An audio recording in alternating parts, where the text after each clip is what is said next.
वैशंपायन जी कहते हैं, जन्मेजय इंद्र महोत्सव को स्वीकार करने के संबंध में उस बड़े बूढ़े गोप का वचन सुनकर इंद्र के प्रभाव को जानते हुए भी श्री कृष्ण ने यह बात कही, आर्य हम लोग वन में रहने वाले गोप हैं और सदा गोधन से अपनी जीविका को चलाते हैं।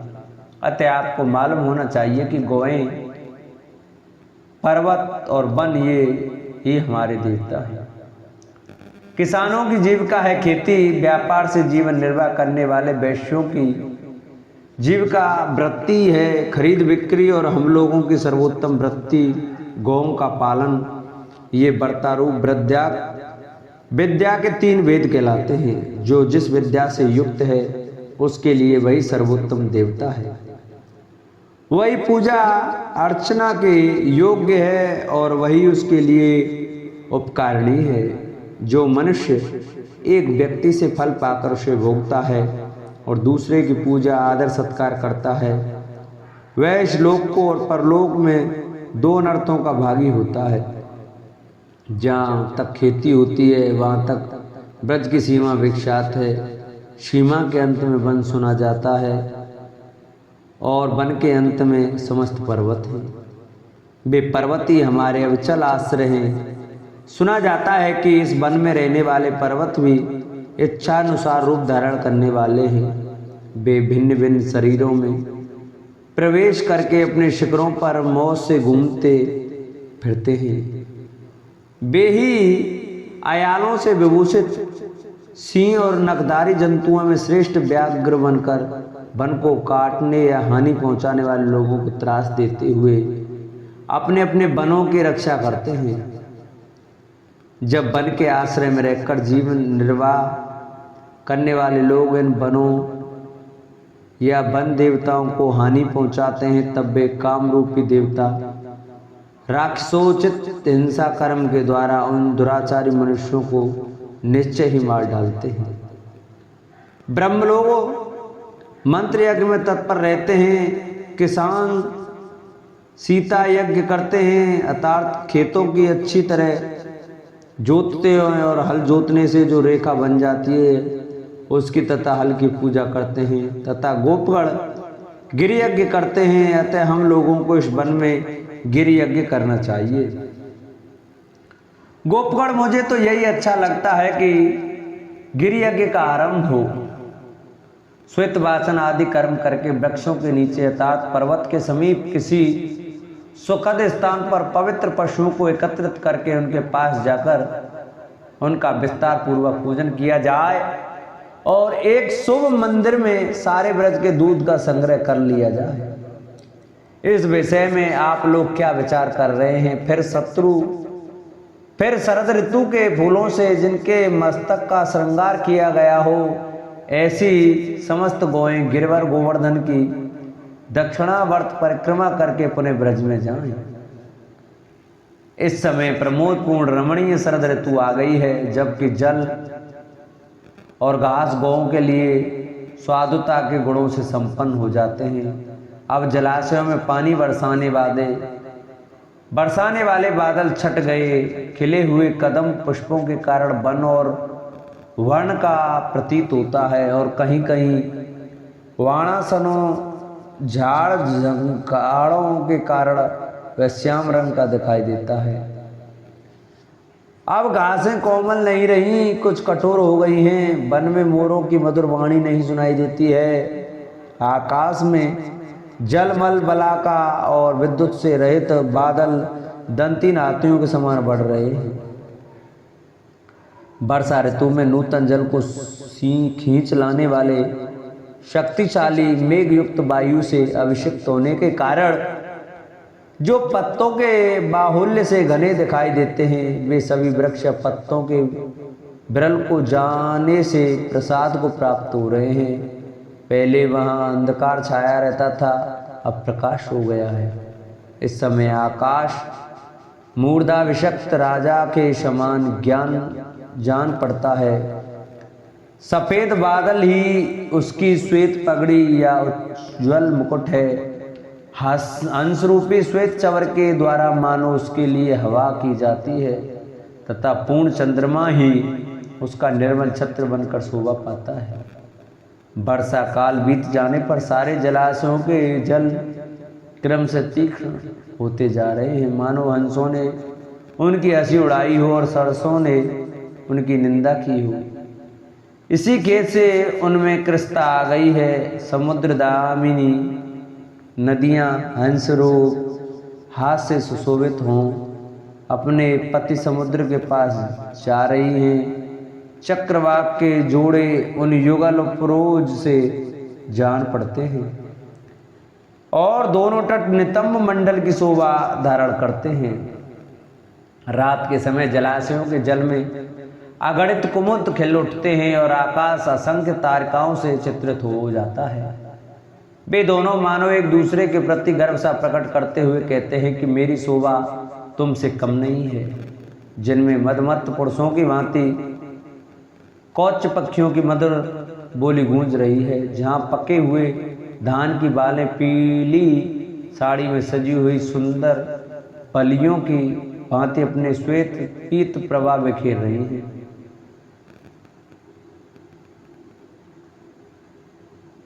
और इस प्रकार जो विवाहित स्त्री पुरुषों के कौतुकागारों के सदृश रमणीयता धारण करते हैं, उन वनों में उन मन को अधिक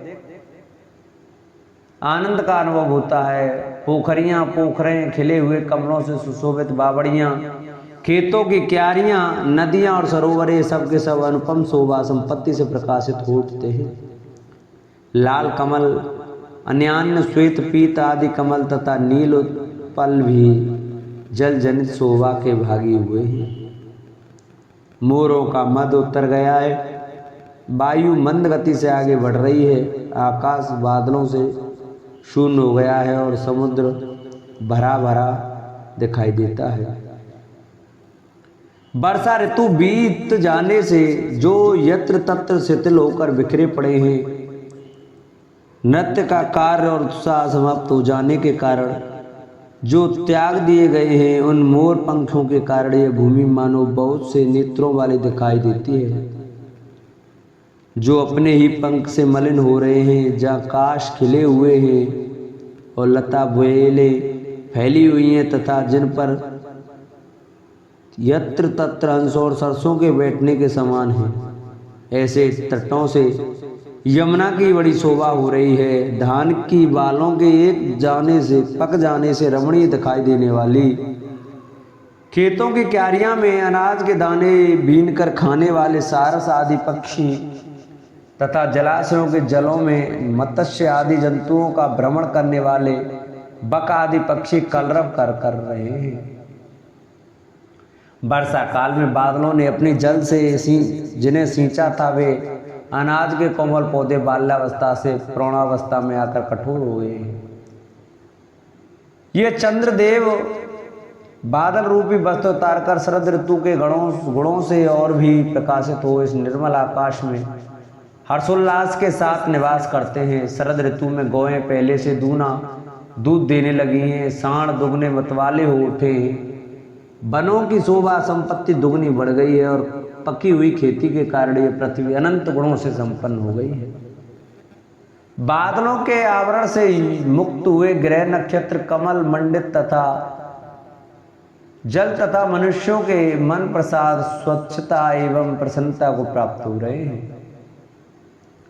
आकाश में मेघ युक्त हुआ सूर्य शरद ऋतु के प्रभाव से अधिक प्रज्वलित तेज धूप की सृष्टि करता है तथा अपनी किरणों को और भी तीखी करके वसुधा के स्मरण का वसुधा के रस का शोषण कर रहा है। भूतल का नरेश अपने सैनिकों से उनके अस्त्रों का मार्जन करवा कर उन्हें साथ ले विजय की इच्छा से एक दूसरे के राष्ट्र की ओर जा रहे हैं। बंधु जीव बंदूक के लाल फूलों से सुशोभित हो जो सब ओर से लाल लाल दिखाई देते हैं तथा जिनकी कीचड़ सूख गई है, ऐसी विचित्र एवं कमनीय वन श्रेणियों में उनकी शोभा निहारने के लिए मन आसक्त हो रहा है। वन की शोभा बढ़ाने वाले असन, चितवन, कोविदार, वाणासन, निकुंभ प्रियक और सुरणक नाम वाले वृक्ष वनों में फूलों में से लदकर अधिक शोभा पा रहे हैं। केत के केवड़े के वृक्ष भी सब ओर खिले हुए हैं। श्रमर एक प्रकार के मृग और उल्लू भी सर्वत्र सानंद विचरते हैं। दूध दही के मटों या घड़ों से जो माखन आदि डाले जाते हैं, वे ही जिनकी हंसी है। उन ब्रजों एवं गोष्ठों में तो शरद ऋतु मूर्तिमान सुंदर युवती की भांति घूम रही है। निश्चय ही देवता लोग इस समय देव श्रेष्ठ भगवान गरुड़ को, जो वर्षा काल में सुखपूर्वक शयन कर चुके हैं, जगा रहे हैं। वर्षा बीत जाने पर ऐसी सुंदर खेती से सुशोभित शरद ऋतु का शुभागमन हुआ है। इस समय मेघ के समान, नीले चंद्रमा के समान, श्वेत तथा सूर्य के सदृश सुनहरे रंग वाले बहुत से पक्षियों ने जिसे बहुरंगा बना दिया है, जो विविध प्रकार के फलों और नूतन पल्लवों से घना हो रहा है। और इसलिए जो इंद्रधनुष से युक्त श्याम मेघ की सी शोभा धारण करता है, जिसके वृक्षों की एक एक शाखा घर के समान जान पड़ती है, जो लता और बल्लरियां से भली भांति अलंकृत है, जिसका विशाल मूलभाग बहुत दूर तक फैला हुआ है, तथा जो वायु के विस्तार से सुशोभित होता है, वह गोवर्धन पर्वत ही हमारा देवता है। हम उसकी तथा इन गौओं की विशेष रूप से पूजा करें। गायों के सींगों में मुकुट और मोर पंख के समान बने हुए आभूषण बांधे जाएं, उनके गले में बड़ी घंटियां लटका दी जाएं, और ब्रज के कल्याण के लिए शरद में सुलभ होने वाले पुष्पों द्वारा गौओं की पूजा की जाए।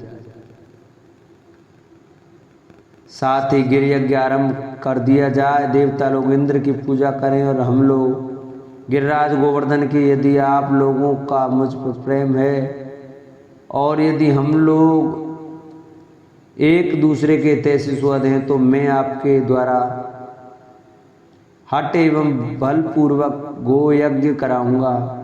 गौएं सदा ही सबके लिए पूजनी है, इसलिए संशय नहीं। यदि मेरे समझाने से आपको प्रसन्नता होती हो तो आप लोग अपने अपने ही वैष्णव अभ्युदय के लिए मेरी इस सच्ची बात को बिना विचारे मान लें और इसके अनुसार करें। बोलो हरिवंश महापुराण की जय। इस प्रकार से हरिवंश महापुराण के अंतर्गत हरिवंश पर विष्णु पर्व में शरद वर्णन विषयक 10वां अध्याय पूर्ण हुआ। बोलो हरिवंश महापुराण की जय।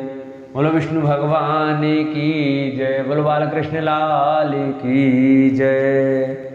जिन भक्तों को हमारी यह कथा, हमारी वीडियो अच्छी लगी हो, वो हमारी वीडियो को ज़्यादा से ज़्यादा शेयर कर चैनल को सब्सक्राइब करें, वीडियो को लाइक करें।